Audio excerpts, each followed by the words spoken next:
The 4-7 Dragoon Guards landed in King Sector Gold Beach on the morning of 6th of June 1944 as part of Operation Overlord. The regiment's tanks were the first to land on Gold Beach, arriving in Duplex Drive or DD Shermans. These tanks, conceived by an Austrian immigrant to Britain, Nicholas Straussler, were designed to swim ashore using what amounted to a large canvas shroud, while the engine turned two propellers at the rear of the vehicle. These vehicles were somewhat effective as long as the sea remained calm. However, on the day of the invasion, many floundered and sank in the rough seas around the Normandy coast. On Gold Beach as a whole, 8 DD tanks were lost on the way to shore, despite being launched within half a mile of the beach. However, this was a relatively small number compared to the DD tanks deployed off the coast of Omaha Beach, where 27 of the 29 swimming tanks of the US 741st Tank Battalion sank on their journey through the rough seas off the Normandy coast. Despite challenging conditions, the regiment was an overall success on D-Day.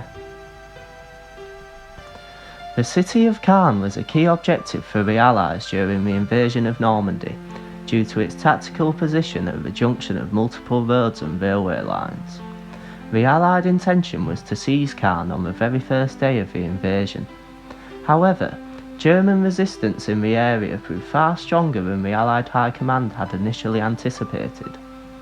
Operation Perch between the 7th and 14th of June 1944 was designed to help seize the occupied city of Caen from German forces via a surrounding pincer movement.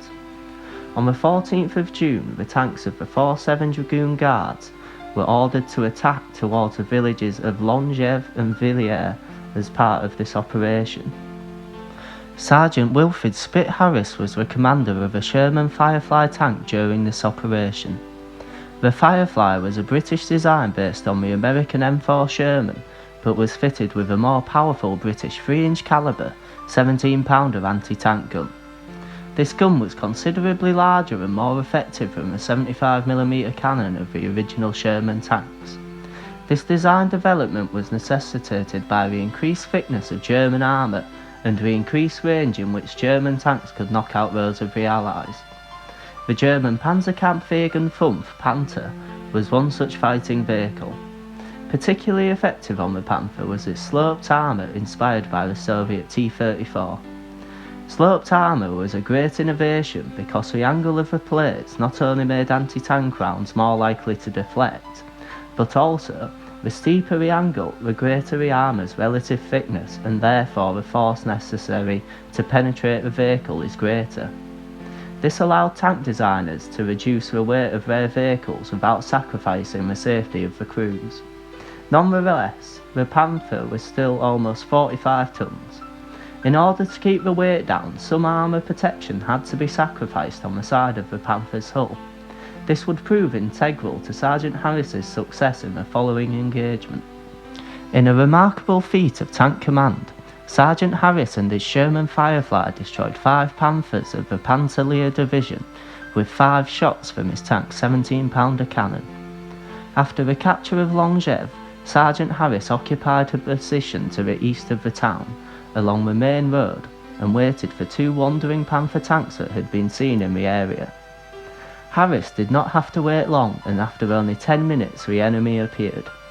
Once within 400 metres, Harris ordered his gunner Trooper McKillop to engage the lead Panther, destroying it completely with his first shot. The second Panther was not destroyed outright, but the damage sustained to its tracks forced its crew to abandon the vehicle. This second Panther was later completely destroyed by a British anti-tank crew using a projector infantry anti-tank or Piat launcher. Following the destruction of these 2 tanks, Sergeant Harris relocated to an ambush position to the west of Longève in anticipation of a German counterattack. 3 Panther tanks approached Harris along this road, unaware of their fate and the hidden Firefly. The first of these tanks was destroyed immediately as it passed Harris, as the round penetrated the vehicle's weaker side armour. The second shot fired by McKillop destroyed the drive sprocket of the second Panther, and while it was able to continue down the road, like the second of Harris's kills that day, its crew was forced to abandon their vehicle. The third Panther attempted to pass Harris and his Firefly, but this too fell victim to his 17-pounder. The destruction of these 5 Panthers with 5 shots was an unprecedented feat and heavily contributed to the successful holding of Longyev from German counterattack. Sergeant Harris received the Distinguished Service Medal for his actions that day, and his gunner, Trooper McKillop, was mentioned in dispatches. The swastika pennant you see before you was taken from the lead German tank destroyed in this engagement.